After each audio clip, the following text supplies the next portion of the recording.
Et yo les gens, c'est IJ, bienvenue sur cette nouvelle review d'Arc 5 et aujourd'hui on ne fera pas qu'une simple review, on va aussi parler de pas mal de choses. Je vous mettrai les comment dire, je vous mettrai les passages de la vidéo dans la description pour si jamais vous voulez éviter certaines parties par exemple, parce qu'on va parler de l'épisode. Bien évidemment sur 43 c'est le but des reviews, hein, on va pas se le cacher. On va aussi parler bien évidemment comme d'habitude de la preview, des spoilers des épisodes à venir, parce que je tiens à en parler, parce que c'est vrai qu'on en parle, enfin moi j'en parle pas assez souvent, alors que dans les commentaires on en parle assez souvent mine de rien, et je me dis ça pourrait être sympa vu que là on a quelques spoilers et on en a d'autres qui sont sortis hier à l'heure où je tourne, du coup voilà ça peut être vraiment sympa je sais pas, une petite catégorie spoiler, mais au cas où voilà je préfère éviter si les gens ne veulent pas tout simplement se faire spoiler les épisodes qui arrivent, et bien ils pourront passer cette espèce de ce passage tout simplement. Voilà, il y aura les passages définis dans la description, comme ça si jamais vous voulez sauter certains passages en particulier. Et on reviendra aussi sur toutes les infos qu'on a eues sur Yu-Gi-Oh! Vrains, qui est donc la nouvelle série, la 6G du Yu-Gi-Oh! Et aussi sur, comment dire, donc sur la série animée et sur le jeu IRL, si on peut dire. Parce qu'il y a beaucoup de changements qui vont s'effectuer à cause de la 6G. Et je tiens à en parler tout simplement. Je me suis dit, j'avais demandé sur ma page Facebook si ça pouvait intéresser des gens qu'on parle un petit peu de toutes les infos et tout qu'on a eu sur la nouvelle génération. Et les gens étaient un peu, j'ai eu quelques réponses comme quoi ça pourrait être sympa de voir mon avis. Donc je sais pas, j'ai envie d'en parler tout simplement, même si c'est assez compliqué et confus. Bref, en tout cas, on est parti pour l'épisode 143 pour une petite review. Un épisode qui est, mine de rien, qui a été beaucoup mieux que ce que je l'aurais cru. Franchement, je vous le dis direct, parce que on va pas se mentir, ça fait 2 semaines qu'on se fait chier. Mais là l'épisode était, enfin, franchement, j'attendais rien de l'épisode, parce que vu l'arc en question, voilà, on va pas se le cacher, c'était, j'avais rien à attendre quoi. Mais l'épisode m'a vraiment agréablement surpris dans le sens où j'ai beaucoup aimé le duel Yuya Gongenzaka, et je sais pas, j'ai adoré la façon dont ça a été fait, même si c'est très répétitif. Le duel est extrêmement répétitif, mais justement en fait je trouve que ça le fait super bien en termes d'entertainment, et je sais pas trop comment ou quoi dire d'autre, mais je sais pas, moi ça a marché sur moi et j'ai beaucoup aimé l'épisode grâce à ça. Donc au tout début on s'en était laissé avec Yuya qui se souvenait de son étape en tant que Zark, qu'il était Zark en fait à la base, et du coup il se demande à lui-même qu'est-ce que sont devenus Yuzu et Layla. Sur le coup, parce que Yuzu était avec Layla, qui était, enfin avec Lei qui est dans le corps de Layla, et qui du coup Yuzu était indirectement dans le corps de Layla. Enfin bon, c'est un peu confus dit comme ça, mais du coup voilà. Et donc Reggie et sa mère lui répondent à travers l'espèce de grand écran, tout ça et tout, que en fait avec l'activation des 4 cartes magiques N de Léo, donc N Moon, N Birds, N Flower et je sais plus c'est quoi la dernière, que le monde a été rescindé en 4, et que du coup en fait le côté maléfique de Zark apparemment aurait été scellé dans Layla, qui de ce fait aurait perdu la faculté de sourire apparemment. Bon, ça c'est un peu du bullshit, on va pas se le cacher, mais du coup ça voudrait dire que vu que Layla a absorbé le côté maléfique, vu que c'est le côté maléfique ne peut pas sourire, donc parce qu'il est méchant, donc Layla ne peut pas sourire. Enfin, vous voyez un peu l'espèce de bullshit que c'est, mais je pense que c'est ça. Et du coup voilà, c'est un peu con, et c'est très con surtout de voir Reggie se préoccuper de ça, alors que normalement c'est Reggie qui fait tout c'est le maître de l'histoire infinie, tu vois. Reggie c'est celui qui t'apprend tout et tout, et là il se soucie de son frère parce qu'il peut pas sourire, enfin tu te dis, ou de sa soeur plutôt, et tu te dis mais qu'est-ce qui s'est passé, redevient un homme Reggie, je sais pas.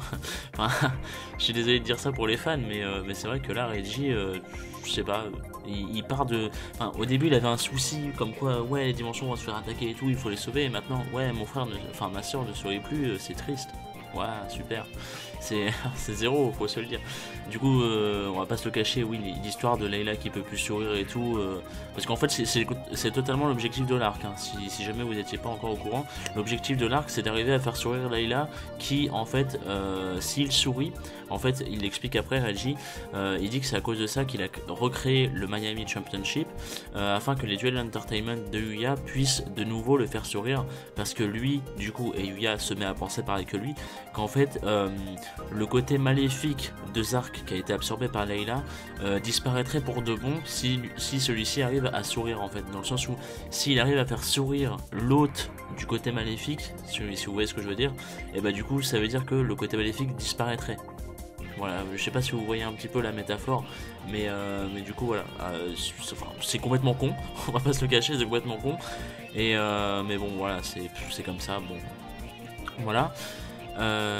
Mais du coup, Yuya, il a bien compris ce qu'il devait faire et tout, mais il ne sait pas comment s'y prendre, et du coup il commence à redouter de lui, ouais. Il doute de lui tout simplement, il ne se sent pas capable, enfin c'est pas vraiment qu'il ne se sent pas capable, mais enfin si, il s'en sent pas capable, oui, mais surtout il ne sait pas comment il va arriver à faire une telle chose, du coup voilà. Et à un moment il y a Yusho qui est donc avec Reggie et sa mère, hein, on le rappelle, qui lui dit que du coup il doit d'abord se concentrer pour gagner le tournoi, et que tant qu'il n'aura pas gagné le tournoi, il ne trouvera pas de solution, donc concentre-toi sur le tournoi, ensuite tu trouveras comment faire et tout, il n'y a pas de souci, mais enfin, en gros, il y a les priorités. Il y a les priorités qui est donc battre Gon Genzaka, etc. Et donc du coup, voilà. Et en fait, à ce moment-là, il y a la mère de Yuya qui va prendre le micro de Nico pour l'engueuler, en fait. Et j'adore ce passage parce que les parents de Yuya sont trop géniaux, et on a une bonne vision dans cet épisode. Et donc oui, voilà. Donc il y a Yoko qui prend le micro de Nico pour engueuler tout simplement son fils, donc Yuya, et en fait lui demander qu'est-ce qu'il attend, parce que à la base Yuya lui avait promis de ramener tout le monde, de faire sourire tout le monde, de ramener Yuzu, etc. Et en fait il n'a rien fait de cela, il n'a rien fait de ce qu'il avait promis, il n'a tenu aucune promesse tout simplement. Et du coup que au lieu de se morfondre comme il le fait là sur lui-même et tout, s'il a le temps pour se morfondre, et ben qu'il utilise ce temps au lieu de se morfondre pour réaliser ses promesses plutôt que de déprimer, quoi. Et elle le dit vraiment, elle l'engueule, mais vraiment, en plus devant tout le monde, hein, vous voyez un peu la honte, mais elle l'engueule vraiment devant tout le monde, et sur le coup lui il est un peu, je sais pas, je pense que c'est vraiment parce que c'est pas parce qu'il sait devant tout le monde, mais c'est parce que vraiment ça lui plaît pas ces mots. Il lui ordonne de fermer sa gueule, et je suis désolé de l'expression, mais c'est clairement ce qu'il lui dit. Il lui ordonne de se taire, et du coup il reprend le duel, Yuya, et il passe son hippo et son odd eyes en mode défense, et il finit son tour avec une carte face cachée, d'accord. Donc en gros Yuya ne sait pas quoi faire, il se met en PLS, voilà. C'est au tour de Gon Genzaka donc qui lui dit que si il est décidé à se morfondre sur lui-même, et bien c'est lui qui ira, c'est lui qui se chargera d'aller sauver Yuzu et Layla, comme je l'avais expliqué pour la preview de l'épisode justement. Donc il invoque un monstre en mode attaque qui détruit l'hippo, puis en fait avec son Big Bang Case, c'est-à-dire son monstre, souvenez-vous, son monstre qui avait un monstre d'équipement justement au duel précédent, enfin l'épisode précédent pardon. Du coup lui il détruit le Odd Eyes et il peut attaquer une seconde fois grâce à son monstre d'équipement justement, et du coup il attaque directement Yuya qui se sauve avec d'une action card, sauf que du coup Gon Genzaka active l'effet de son monstre invoqué en fait, qui est que vu qu'il a détruit un monstre, il peut se synchroniser durant la battle phase. Du coup il synchronise ces trois monstres, Gon Genzaka, pour invoquer une sorte de train en fait. C'est très bizarre, c'est un train de niveau 12, hein, c'est quand même c'est énorme, surtout pour Gon Genzaka, et il a 4800 de défense le machin, et on sait que les monstres de Gon Genzaka frappent avec leur défense, donc le machin a presque 5000 d'attaque, c'est violent. Et du coup il attaque directement Yuya qui bien évidemment veut se sauver avec une action card, mais Gon Genzaka en fait l'empêche avec la carte No Action, qui est donc une action card pour contrer les action cards justement, en fait, et donc en fait comment dire, à ce moment là en fait ce que fait Gon Genzaka c'est super entertainment, et c'est trop stylé dans le sens où je sais pas comment c'est très dur à expliquer comme scène. En fait il y a Yuya qui active son action card et tout, et Gon Genzaka repère une action card lui aussi sur une espèce de de montagne en fait. Et en fait il balance ses sandales, vous savez ces espèces de gros sandales qui t'as l'impression que c'est du fer ou du métal ou une connerie comme ça. Il les balance contre la montagne, en fait ça explose à moitié la montagne, enfin surtout ça déloge la carte et du coup Gonganzaka arrive à l'avoir et c'est trop stylé comme scène. C'est pas tant du bullshit que ça si on considère que les sandales de Gonganzaka sont en métal ou une connerie comme ça, voilà. Mais en vrai c'est une... je sais pas, j'ai trouvé la scène vraiment stylée et cet épisode encore une fois m'a vraiment fait kiffer Gonganzaka. Et s'il y a des gens qui ne kiffent pas Gonganzaka dans Arc 5, je ne vous comprends pas. Sachez que je ne vous comprends pas, ce perso est trop génial. Du coup voilà. Et à ce moment-là, du coup, grâce à cette action évidemment, tout le monde se met à encourager Gonganzaka pour son spectacle plutôt impressionnant, mine de rien, il faut se le dire. Et du coup, l'attaque continue, mais Yuya active une carte piège qui en fait, s'il pioche un monstre Entermate, il sera sauvé. Bien évidemment, on se doute, hein. Il en pioche un, ce qui stoppe l'attaque. Et du coup, Gonganzaka, il active alors l'effet de son monstre synchro de niveau 12, son espèce de train là, qui en fait a un effet super stylé pour son deck, parce qu'il peut bannir toutes ses cartes magiques et pièges de son cimetière et infliger 200 de dommages pour chacune d'entre elles.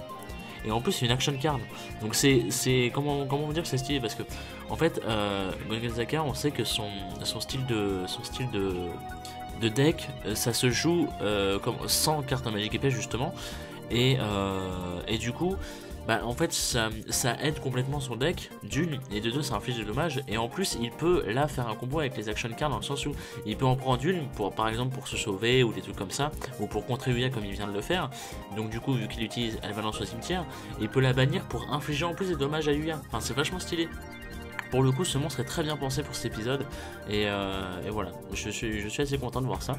Et du coup, Yuya perd 200 points de vie puisqu'il n'y a eu qu'une seule carte, et donc il passe à 700, pardon, je vais y arriver.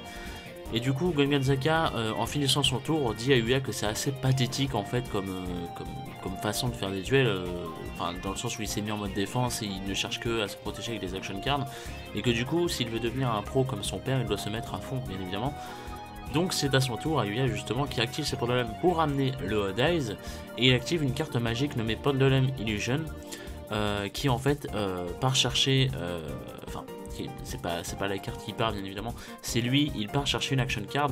En fait il peut se défausser d'une carte grâce à sa carte magique pour diviser l'attaque et la défense du monstre de Gonganzaka par 2, et du coup ça fait qu'il a 2400 en point d'attaque donc, et donc le Odd Eyes bien évidemment à 2500, donc il est plus fort.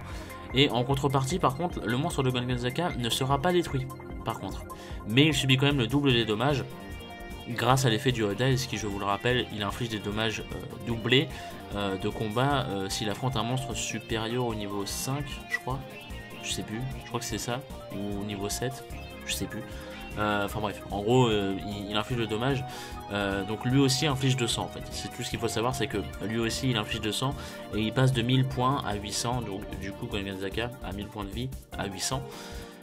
Et donc c'est à son tour justement Gonganzaka qui attaque. Yuya reprend une action card pour s'en défausser et activer l'effet de Pendulum Illusion, et du coup Gonganzaka passe à 600 points de vie. Donc Gonganzaka active l'effet de son monstre en prenant une action card, il défausse 2 cartes en fait qui peut détruire Odd Eyes en fait, puis du coup il bannit l'action card qu'il vient de défausser parce qu'il en avait pris une tout en s'en défaussant, pardon. Et en fait du coup il peut infliger comme ça 200 points de vie à Yuya gratuitement, et en fait c'est comme ça durant tout le reste du duel, c'est comme ça, et c'est vachement stylé en fait. On dirait pas parce que c'est répété à mort, mais c'est vachement stylé, je vous promets que c'est stylé. Et en fait à ce moment là il y a Yusho qui se met, c'est à ce moment là qu'on se rend compte que les parents de Yuya sont broken, parce qu'en fait Yusho se met comment dire, en fait il se met à sourire, et il se dit que en fait Yoko rate quelque chose, Yoko qui est donc la mère de Yuya bien évidemment, rate quelque chose en étant retournée chez elle en fait après avoir engueulé Yuya, parce qu'apparemment c'est le genre de duel qu'elle adore, les trucs assez serrés comme ça et tout, et mais en fait Yoko est bien restée dans le stade et elle encourage Yuya à fond, et en même temps elle devinait ce que Yusho pensait en fait, c'est à dire que on voit Yusho parler et à la fin de sa phrase à Yusho, on entend Yoko qui dit ah c'est sûrement ce qu'il doit penser et tout, et ensuite elle se met à gigoter comme une espèce de grosse conne. Je suis désolé mais c'est vrai, faut se le dire, et c'était super marrant, et c'est limite mignon en fait, et c'est trop stylé parce que d'habitude on n'a pas les parents des protagonistes dans Yu-Gi-Oh! Des héros, on les a pas les parents, on les voit pas et tout, et là on les voit et on voit qu'ils ont une bonne alchimie et tout, et je sais pas, j'aime beaucoup ce... Malheureusement c'est pas assez montré, hein. Je veux dire on voit ça une fois en 150 épisodes, merci, mais en vrai c'était bien, je sais pas, j'ai beaucoup aimé cette petite scène, c'est pas grand chose hein, mais j'ai voulu la noter quand même. Voilà.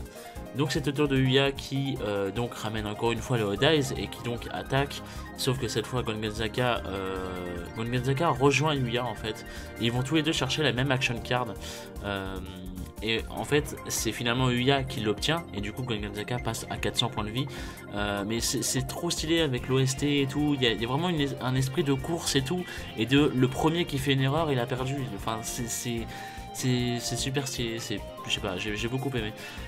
Et on continue, c'est au tour de Gongenzaka qui attaque, du coup Yuya arrive à reprendre une action card et Gongenzaka passe à 200. Du coup ce dernier active l'effet de son monstre pour détruire Hodize, et du coup il bannit ensuite sa carte pour infliger des dommages, et Yuya passe à 300. Donc Gongenzaka à 200, Yuya à 300, voilà. Du coup Yuya ramène encore le Hodize pour attaquer, pour en finir, sauf que Gongenzaka et lui en fait sont au coude à coude pour aller chercher une autre action card, encore une fois, la troisième fois, mais du coup en fait les deux sautent parce que l'action card se trouve sur, en fait il passe, comment dire, il passe sous une espèce de d'arche, j'allais dire un tunnel mais c'est plutôt une arche de terre. Enfin, je crois que c'est de la terre, enfin c'est une espèce de... Ils sont toujours dans la zone montagne de lave en fait, donc c'est pour ça.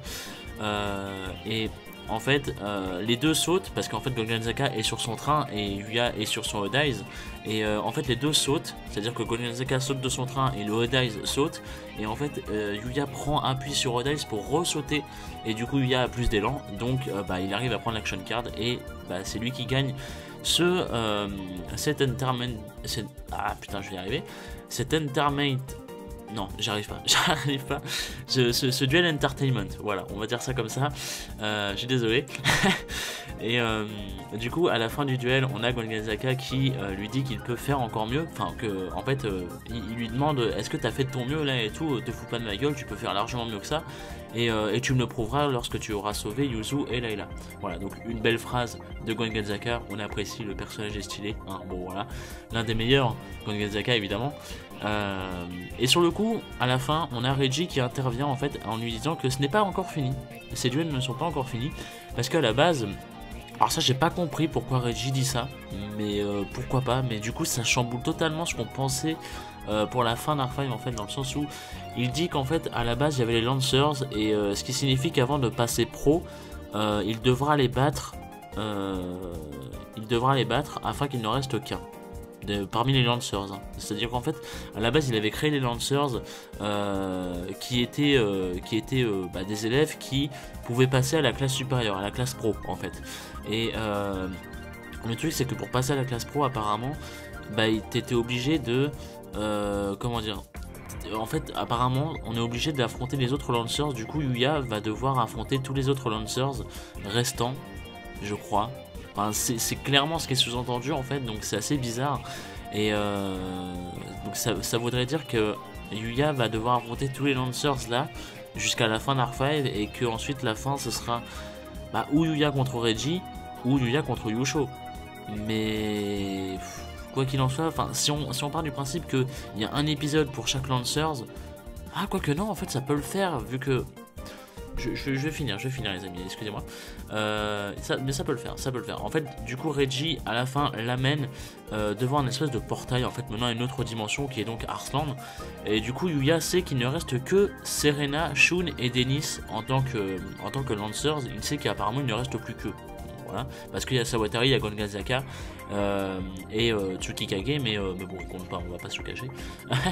Et du coup, il manque que Serena, Shun et Dennis. Et en fait, je suis en train de me dire que oui, en fait, si parce que dans le prochain épisode, on sait qu'il va affronter.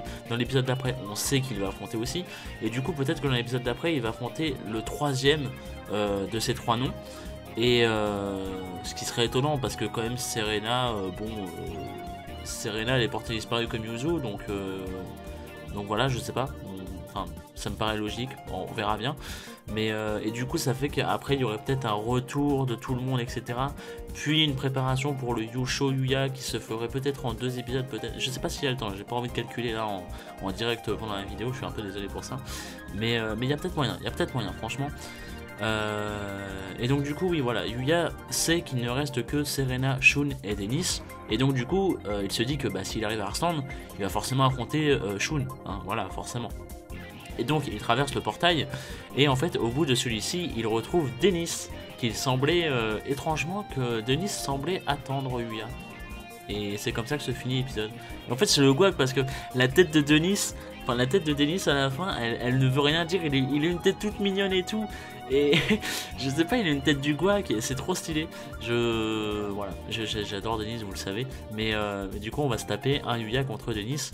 Parce que oui, la preview nous montre que Dennis attendait Yuya, c'est confirmé hein, avec la preview. Dennis attendait Yuya pour le battre et en fait il semble, comment dire, définitivement être du côté d'Academia dans le sens où on voit clairement Dennis dans la preview qui est assez méchant, assez vicieux et tout. Enfin, il est heal, clairement il est heal. Heal ça veut dire méchant. Hein. Il est clairement heal et enfin je sais pas, ça se voit dans son attitude en fait, dans son regard et tout, je sais pas. Et en fait il lui dit également, Dennis dit à Yuya que il ne trouvera pas Shun ici parce que il est parti dans la dimension fusion, voilà, et que du coup un duel entre Yuya et Dennis va avoir lieu. Et apparemment ça c'est petite touche personnelle, l'animation semble enfin je pense, alors je sais pas si c'est Gilbo qui va animer, mais ça semblerait être Gilbo à peu près. Mais en tout cas l'animation, je pense, va être très correcte, voire peut-être même très bien. Voilà, je veux pas m'avancer, mais je pense. Voilà. Donc voilà, donc cet épisode est fini les amis. Maintenant on va parler des spoilers, un épisode quand même que j'ai, je sais pas, franchement dites-moi votre avis sur l'épisode parce que moi franchement j'ai vraiment beaucoup plus kiffé que je l'aurais cru. Et voilà, j'ai envie de savoir, est-ce que vous ça vous a toujours fait chier ou est-ce que ça vous a un petit peu, je sais pas, moi franchement j'ai beaucoup aimé, donc voilà. Donc maintenant on va parler des spoilers de l'épisode 144. Apparemment du coup dans le 144, donc celui de la semaine prochaine, hein, Yuya et Dennis vont faire un duel du coup pour apparemment pour faire oublier aux citoyens d'Arslan les dégâts causés par l'attaque d'Academia. Du coup ça remet totalement en cause ce qui est dit dans la preview, dans le sens où dans la preview on voit Dennis qui est heal, comme je vous le disais. Le problème étant que Dennis c'est pas la première fois qu'il joue un rôle de heal. Souvenez-vous quand il était arrivé dans la dimension synchro, il s'était affronté lui et Gongenzaka et il avait joué le rôle du méchant. Il avait joué le rôle du heal aussi, Dennis, pour faire un peu Gongenzaka le héros, enfin pour faire un spectacle tout simplement. Et du coup ça se trouve Dennis va refaire exactement pareil et ça serait génial parce que Dennis on l'aime pour ça, voilà. Dennis on l'apprécie pour ça et apparemment c'est vraiment pour un peu pour détendre les esprits à Arslan peut-être, à vérifier, hein, à vérifier, c'est pour ça que j'ai dit apparemment. Mais du coup ce qui est bizarre c'est que Dennis va posséder des cartes d'Academia, donc des Antique Gear, et ça c'est assez bizarre mine de rien, parce qu'il n'aura pas son deck magicien alors que dans la preview on voit qu'il possède des decks magiciens, donc je sais pas trop, je dois bien vous l'avouer. En fait je pense que ça va faire un mix un petit peu avec le duel de Shun, c'est à dire qu'au début il va avoir ses magiciens et puis ensuite il va avoir les Antique Gear comme Shun, je pense, peut-être, on verra bien. Et on apprend aussi grâce à la cast list, pour ceux qui ne sauraient pas ce que c'est que la cast list, c'est les persos qui, enfin plutôt les seiyuu, donc les doubleurs japonais qui seront présents dans l'épisode. Donc on sait qu'il y aura Aster, il y aura Allen, il y aura Sayaka et il y aura les sœurs Tyler, donc Grace et Gloria, qui seront apparemment présents dans l'épisode. Voilà. En flashback je pense pas, mais en tout cas ils seront là. C'est tout ce qu'on sait. Et donc spoiler du 145. On a Yuya qui du coup va arriver dans la dimension fusion et pendant qu'il va arriver en fait, Shun sera en train d'attaquer Léo et du coup en voyant Yuya, anciennement Zark, du coup Shun va se rappeler en fait qu'il était Zark et apparemment il va se rebeller contre lui et du coup il va affronter Yuya. Voilà, donc Shun va nous casser les couilles comme au tout début d'Arc 5, comme je vous le disais il y a quelques reviews, mais du coup voilà, on verra bien ça, mais bon, pourquoi pas, j'ai envie de vous dire pourquoi pas, enfin, dans le sens où si Yuya doit tous les affronter parce que c'est Lancers et qu'il doit passer pro et donc ensuite affronter son père, j'ai envie de te dire, bah pourquoi pas, au pire, tu vois. Enfin, faut bien un argument pour affronter Shun. Si c'est pour ça, d'accord. Si c'est pas pour le fait de tous les battre et d'ensuite affronter son père, ou enfin de passer pro tout simplement. Je dis affronter son père, je sais même pas si ce sera le cas, les amis. C'est juste que j'espère quand même à peu près tout le monde. Mais du coup, voilà. C'est juste que si c'est pas pour ça, bah, le duel ne sert à rien et l'espèce de pseudo. Enfin, Shun va nous casser les couilles pour que en fait, soyons francs. Donc voilà. Donc c'est tout pour les spoilers, pour l'instant en tout cas. Et donc maintenant on va s'attaquer à la 6ème génération, à Yu-Gi-Oh! Vrains. Yu-Gi-Oh! Vrains qui est donc le nouveau titre. Enfin le nouveau titre, le titre tout simplement de la nouvelle génération de Yu-Gi-Oh! La 6G. Donc avec Yusaku. Et alors pour l'anime on sait pas grand chose. On sait que, alors apparemment maintenant, alors ça à confirmer mais j'ai lu ça ce matin. Apparemment les épisodes ne seront plus le dimanche mais le mercredi. Je sais pas pourquoi mais apparemment ça serait le mercredi. Donc à voir, mais ça me paraît assez étrange. Donc on verra pour les reviews après, on verra comment on s'organise. Ça sortira peut-être le samedi ou un truc comme ça, on verra bien. Mais de toute façon, bien évidemment, je vous tiendrai au courant. Et du coup, voilà. C'est tout ce qu'on sait pour le... Bon, on sait que ça démarre en avril, tout ça et tout. Et au niveau un peu de l'histoire, du plot, etc., les duels apparemment se dérouleront dans un espace de réalité virtuelle. Donc d'où le titre de Vrains, parce que c'est VR et Brains, donc je pense que c'est cérébral en fait. Ça doit être un jeu de mots entre VR et Brains, donc cerveau. C'est pour ça, à mon avis, c'est un espèce de jeu de mots. Et on verra bien. Et en fait, Yusaku, quand il combattra, enfin quand il sera en duel, il aura une espèce de costume ressemblant à son... Alors je sais pas si c'est son monstre fave, mais c'est son monstre en tout cas pour l'instant fétiche, qui est nommé Decode Talker, ouais c'est ça, Decode Talker. Je vous mettrai de toute façon des petites images et tout au montage, il n'y a pas de souci là-dessus. Et en fait... ce qui est bizarre, c'est que, et ça je suis pas trop fan du truc, mais ses cheveux changeront de couleur en fait quand il sera en plein duel, c'est-à-dire que quand il sera en plein duel, ses cheveux deviendront, enfin normalement il a les cheveux bleus et roses si je me trompe pas, et là il aura les cheveux blonds et roses, je crois. Et je sais pas pourquoi ils ont fait ça veut rien dire, mais bon pourquoi pas. Ça nous fait un peu penser à Zexal, mais bon voilà. Et donc dans cet espace de VR, il y aura un pseudo. Yusaku aura un pseudo. Il sera renommé apparemment le Playmaker. Voilà, pourquoi pas. Et en fait, il y a aussi, en fait une nouvelle espèce une nouvelle forme de vie. Vous allez voir que j'ai marqué ça comme ça parce que c'est ce qui est dit. Hein. Moi, je ne fais que traduire. Il n'y a pas de souci, mais je ne fais que traduire.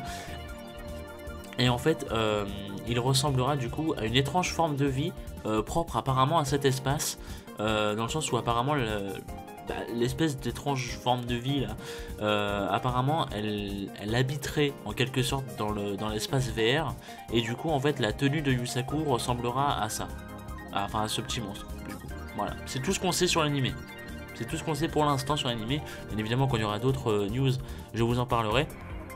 Mais pour l'instant c'est tout ce qu'on sait, donc c'est assez étrange, c'est assez confus, et voilà, et je tiens à dire qu'il y en a pas mal qui pensent que Yusaku va beaucoup nous faire penser à Yusei, enfin, et même Vrains en général va nous faire penser à 5D, parce que Yusaku a l'air, enfin il a un regard un peu sérieux et tout à la Yusei, et il y en a beaucoup qui pensent que Decode Talker, parce qu'en fait on avait vu la carte de Decode Talker, qui est un monstre à 2300 je crois d'attaque, du coup ça fait beaucoup penser au robot guerrier de Yusei, c'est-à-dire que c'était un peu son main dans la saison 1, mais ensuite c'est vraiment le Stardust Dragon, et là beaucoup pensent que du coup le Decode Talker est le main pour la saison 1, mais qu'ensuite ce sera un autre truc, donc à voir voilà, quand on y sera, mais du coup voilà. Et maintenant on va parler, c'est tout pour la comment dire, pour le passage animé. Maintenant on va vraiment parler IRL enfin ça concerne aussi un peu l'animé du coup, mais on va vraiment parler IRL des nouvelles cartes, des nouvelles fonctionnalités du jeu et tout.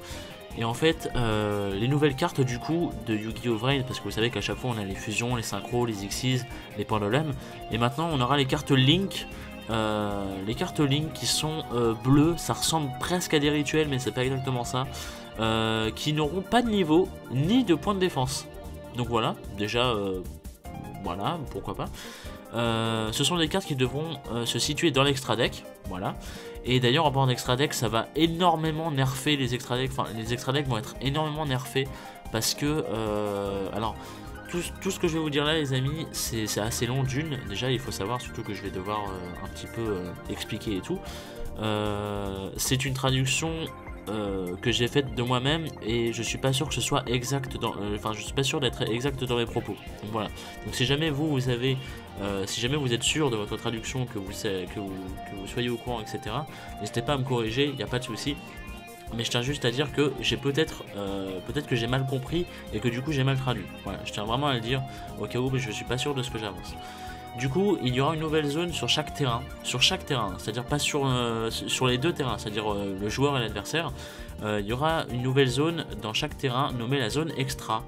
Et en fait, les cartes venant de l'extra deck, une fois invoquées, devront être dans cette zone extra et non plus dans les emplacements de monstres normaux comme d'habitude.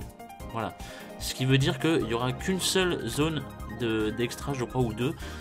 Du coup, on sera limité que à 1 ou 2 fusion X6 synchro ou Link par duel, en gros. Donc déjà, ça va énormément nerfer ça.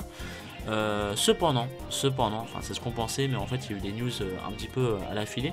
Cependant, il sera possible apparemment d'utiliser des link marqueurs qui seront donc des facultés spéciales des monstres Link pour cibler des zones monstres normaux, hein, donc comme on a l'habitude, les 5 emplacements de monstres normaux là, afin d'invoquer depuis l'extra deck sur ces zones. Voilà, on pourra apparemment depuis, grâce au link marqueur, on pourra invoquer sur ces zones depuis extra deck, mais du coup faut voir comment ça se met en place et tout ça, mais du coup on verra bien. Mais déjà ça nerve pas mal la chose, surtout qu'on est obligé de... Enfin, je sais pas, ça risque d'être vraiment compliqué, vraiment bizarre et tout, mais en fait, tant qu'on n'a pas de monstre Link, on peut pas invoquer plusieurs monstres synchro, X6, etc. Voilà, ça c'est tout ce qu'il faut l'avoir en tête. Voilà. Ensuite on a aussi la partie magique et piège qui a été qui subit aussi des modifications, parce qu'en fait les pendulums se situeront désormais dans les zones cartes magique et piège et non pas à côté avec une zone propre à eux, ce qui fait qu'en fait ce n'est pas obligatoire, mais si vous voulez des monstres, enfin si vous voulez un emplacement de pendulum, du coup vous devrez sacrifier 2 emplacements de cartes magique et piège. Donc limiter les nombres de magique et piège au nombre de 3. Voilà, au cas où. Ce qui veut dire que du coup, les pendulums, vous voyez en fait votre zone carte magique et piège, c'est composé de 5 cartes, voilà, enfin de 5 emplacements, et en fait les zones pendulums du coup devront être obligatoirement là-dessus. Mais ce n'est pas obligatoire, c'est à dire que on n'est pas forcément limité à 3. Si vous mettez des pendulums, vous êtes limité à 3. Mais vous pouvez très bien ne pas mettre de pendulum, et dans ce cas là, vous avez votre emplacement totalement libre de 5. Voilà. Mais voilà, c'est au cas où. Donc c'est assez pareil, ça. Alors on va pas dire que ça nerf les magiques et pièges, mais quand même ça. Vous voyez, ça change pas mal de choses. Du coup voilà. Aussi on a quelque chose qui nous dit que si jamais un monstre se fait détruire, par contre, ah oui ça c'est très bien, si jamais un monstre se fait détruire et qu'on souhaite le ramener sur le terrain, il ira sur la zone des monstres normaux. C'est à dire que même si par exemple, imaginez vous avez galéré à invoquer un monstre synchro et tout avec les link marqueurs, tout ça et tout, votre adversaire détruit votre monstre synchro. Si par exemple vous sortez l'appel de l'être hanté, enfin l'invocation des âmes comme j'aime le dire dans l'animé, ou la renaissance du monstre et tout comme ça, et bien le monstre pourra aller directement sans link marqueur, il n'y a pas de souci, dans les monstres, enfin dans les zones de monstres normaux. Et ça c'est pas mal. Mais du coup voilà, au moins on n'a pas, parce que sinon on pourrait limite pas les ramener, donc c'est plutôt cool mine de rien qu'ils aient fait ça. Aussi on a les monstres Link qui ne peuvent pas passer en mode défense, ils n'ont pas de point de défense, ils ne peuvent pas passer en mode défense. Et même avec des effets tels que par exemple le livre de la lune ou les trucs comme ça, ça ne les affectera pas. Ça il faut le savoir, les monstres Link ne peuvent pas passer en mode défense. Voilà, ils ne peuvent pas, même avec des effets de cartes et tout, on ne peut pas les obliger, ils sont inaffectés, on ne peut pas. Voilà. Les monstres Link ne peuvent pas passer en mode défense. Et bien évidemment, ça c'est une précision qui a été faite aussi dans les espèces d'interviews. On ne pourra pas attaquer directement l'adversaire si celui-ci possède des monstres que dans sa zone extra. Par exemple, si s'il a qu'un monstre dans sa zone extra et pas dans sa zone monstres normaux, eh bien on ne pourra bien évidemment pas l'attaquer.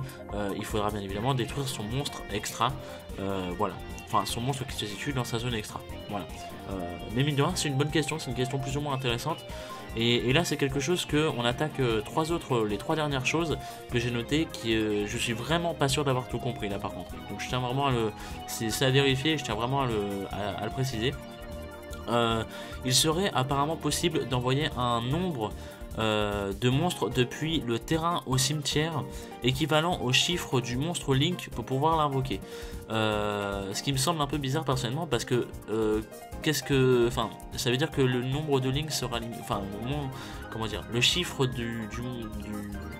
j'arrive pas à parler. Le chiffre du monstre Link, ça veut dire qu'il sera limité à 5 parce qu'on ne pourra pas sacrifier plus de 5 monstres, on est d'accord. Donc du coup voilà. Et c'est pas indiqué si c'est par rapport à des niveaux ou des monstres à sacrifier ou etc. Donc c'est pour ça que ça me paraît un peu bizarre. Mais voilà. Aussi, on sait que les monstres Link seront considérés comme autant de sacrifices qu'il en aura été fait pour eux. Par exemple, si on sacrifie 3 monstres pour invoquer un monstre Link, le monstre Link en question, il comptera comme 3 sacrifices. Voilà. Donc ça c'est pas mal, du coup, parce que en fait, mettons que par exemple on veut invoquer un monstre Link de niveau 12, on peut bien évidemment pas sacrifier 12 monstres. Donc vous sacrifiez 4 Link qui vont servir comme 3 sacrifices, enfin qui sont 3 Link que 3 par exemple, qui donc ont 3 sacrifices, et ça vous fera en tout 12 par exemple. Je sais pas si vous comprenez un peu ce que je veux dire, mais du coup voilà, je suis vraiment désolé si c'est confus, c'est assez compliqué vraiment à expliquer, à raconter et à détailler, c'est vraiment... Déjà à comprendre, je peux vous assurer que c'était compliqué, j'ai passé beaucoup de temps à comprendre parce que ça change tellement de choses, vous n'avez pas idée. Et apparemment chaque monstre Link aurait plusieurs marqueurs s'orientant d'un côté et d'autre de la carte. Et du coup, alors ça je suis vraiment pas sûr, mais chaque effet serait différent selon la zone affectée. Et c'est fait dans le but de créer des nouvelles stratégies. C'est-à-dire que là par exemple sur l'image que je vous mettrai à l'écran, à ce moment là vous verrez un monstre Link et vous verrez que sur le dessin, enfin autour du dessin de la carte, vous verrez des espèces de triangles partant sur les côtés et tout, des triangles noirs, des triangles oranges et tout.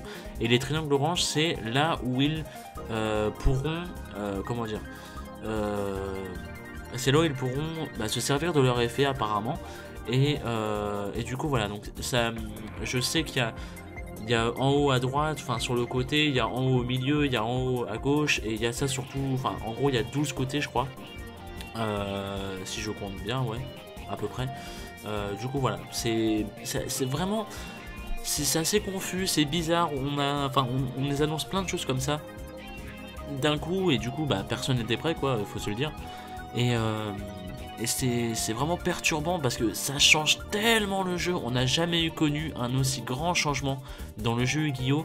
Depuis le tout début. Il faut se le dire, même les pendulums ne changeaient pas autant que ça. Même les pendulums. Les pendulums c'était une technique d'invocation plus rapide, c'est tout. Et les pendulums qui allaient dans l'extra deck. Et pourtant à l'époque je me souviens que moi j'avais galéré à comprendre le système des pendulums.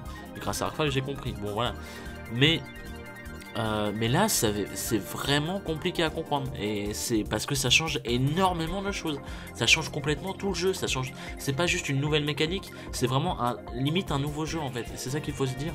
Et c'est assez, alors on va pas dire que c'est effrayant, mais par exemple je peux vous le dire de mon point de vue, je sais qu'il y a certaines personnes qui étaient à fond sur Yu-Gi-Oh là et tout, que je côtoie, et qui ont décidé après ça, ils se sont dit bon merde, adieu Yu-Gi-Oh, parce que en fait ils ont acheté pour des decks et tout, ils ont acheté tout ça et tout pour au final que leur deck sera totalement nerf à cause des nouveautés de Yu-Gi-Oh Vlanes.